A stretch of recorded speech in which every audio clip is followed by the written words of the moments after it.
আসসালামু আলাইকুম।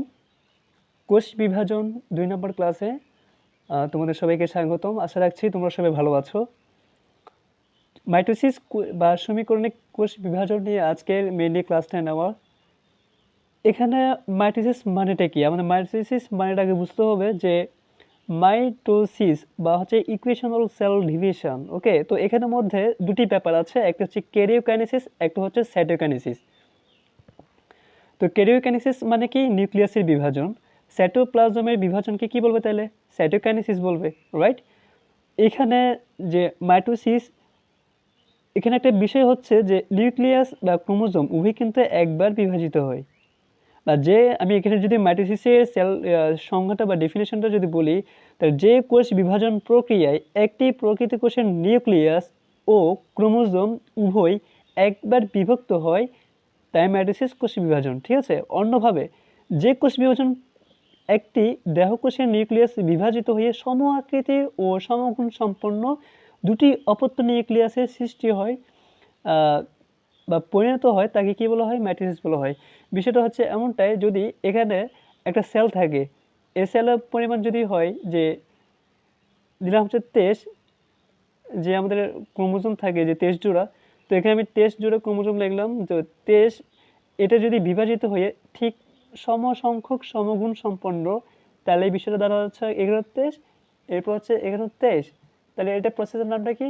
এই প্রসেসের নামটা হচ্ছে মাইটোসিস কোষ বিভাজন। যদি আমি এখানে 2n দিই, এখানে কি হবে? 2n, এখানেও 2n। ঠিক আছে, যদি আমি এখানে n দিই তাহলে এখানে n হবে এবং এখানে কি হবে?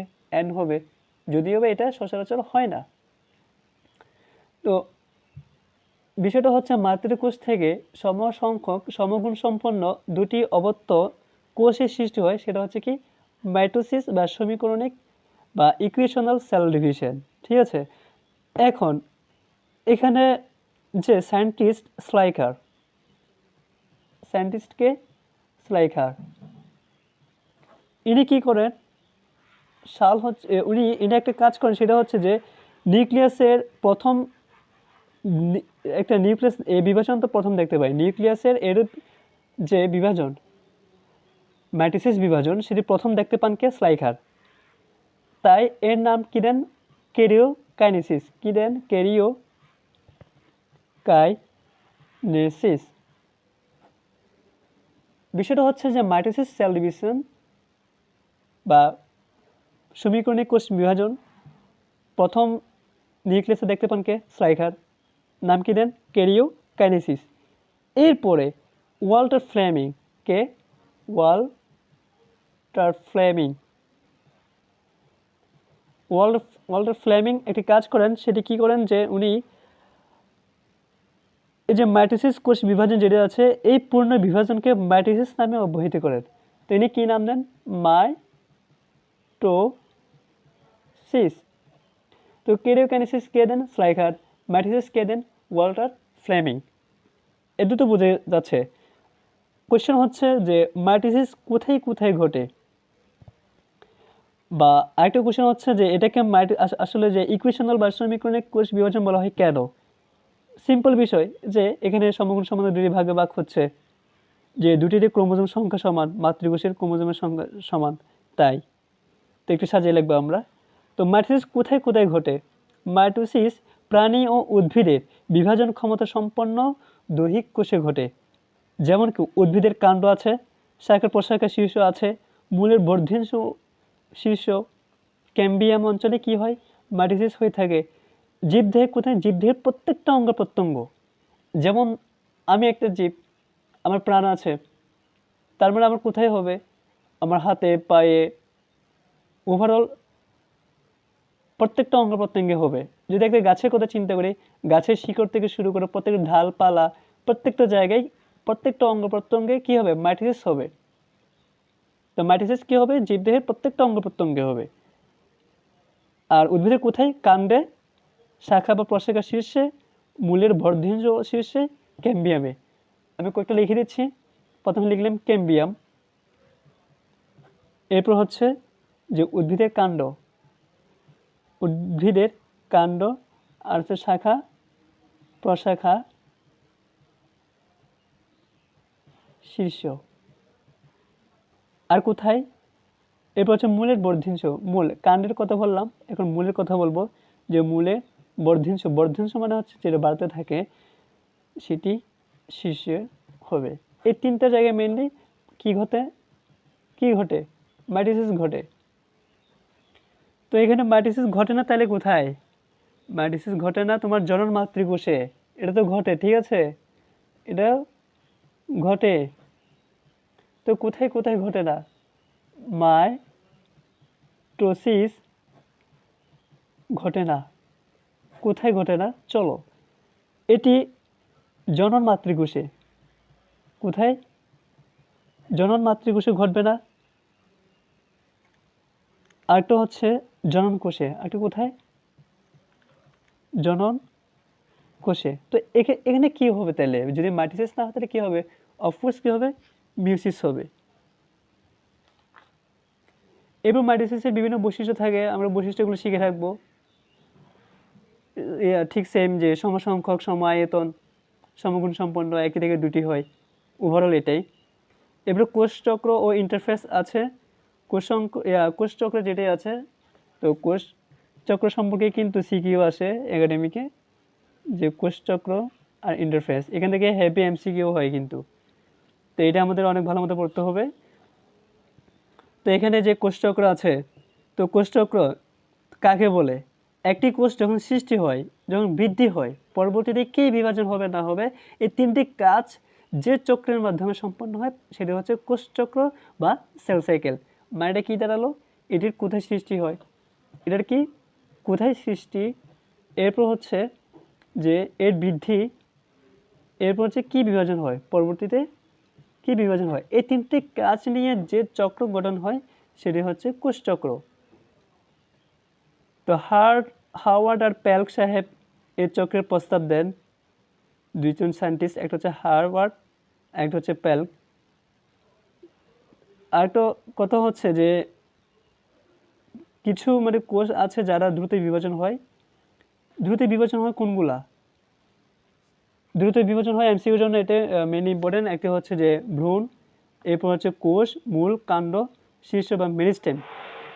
কিছু সেল থাকে যেমন ভ্রূণ সেল বা এমব্রায়ো যেটা বলে, এবং মূল বা কাণ্ডের শীর্ষ মেরিস্টেম, এই দুটি কোষে বেশি ঘটে।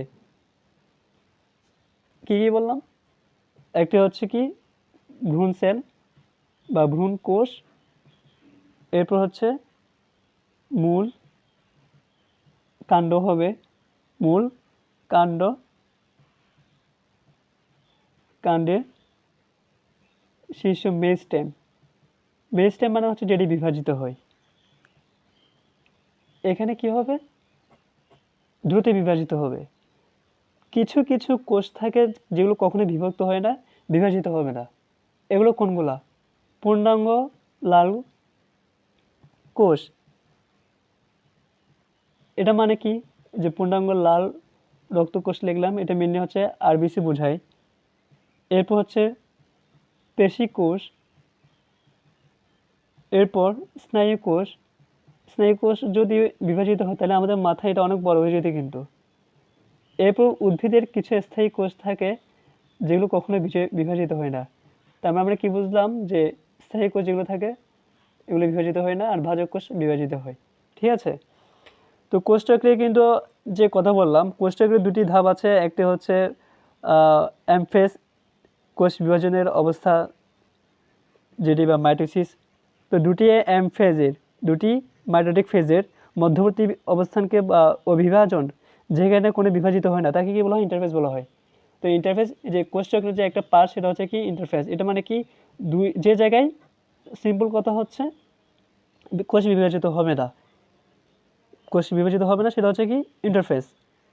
কোষচক্রের যে মোট সময় থাকবে, একটা টাইম লাগবে, যে একটি কোষচক্র সম্পন্ন হতে একটা টাইম লাগবে। তো টাইমটা কত লাগবে ওভারঅল, এটা নিয়ে আমরা একটু এখন জানবো। তো আমি যদি একটা সাইকেল লিখি, যেমন ধরুন এটা সাইকেল, তো এখানের মধ্যে বিভাজন পর্যায় যে বা মাইটোসিস পর্যায়ে দিলাম এখানে যে 5 থেকে 10%, এটা হচ্ছে মাইটোসিস দশা। এখানে কয়েকটি ধাপে যে ভাগ করা হয়, মোট চক্রের সময়ের 5 থেকে 10 ভাগ, এটি কিন্তু বিভাজন হয়, কি হয়? বিভাজিত হয়, বাকি সময়টা কিন্তু বিভাজিত হয় না, বিভাজিত হয়, ঠিক আছে। বাকি সময়টা কিন্তু বিভাজিত হয় না, ওটা কি নেই, ওটা হচ্ছে ইন্টারফেস নেই।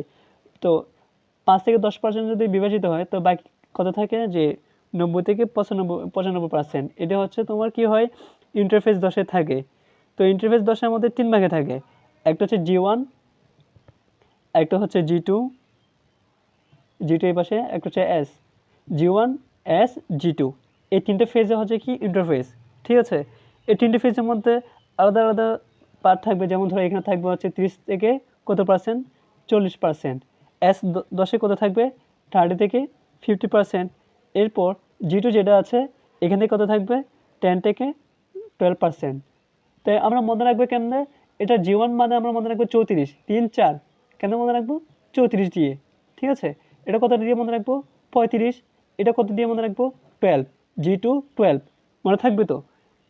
তো ইন্টারফেস কত তাহলে, 90 থেকে 95, 90 থেকে 95%, এটা হচ্ছে আমাদের পুরোটা ইন্টারফেস। এখানে কিছু কথা আছে যে এটার G1 এর আলাদা বৈশিষ্ট্য, এর আলাদা বৈশিষ্ট্য, G2 এর আলাদা বৈশিষ্ট্য, এটা আমরা পরবর্তী ক্লাসে শিখবো। এই ধাপে আমরা একটাই কথা শিখবো, সেটা হচ্ছে এস মানে হচ্ছে ডিএনএ, যেটা প্রত্যেকটা স্টুডেন্ট ভুল করে, এটা হচ্ছে ডিএনএ প্রতিলিপন। তো ডিএনএ প্রতিলিপন কোন ধাপে হবে, এস ধাপে হবে, বা S10 হবে।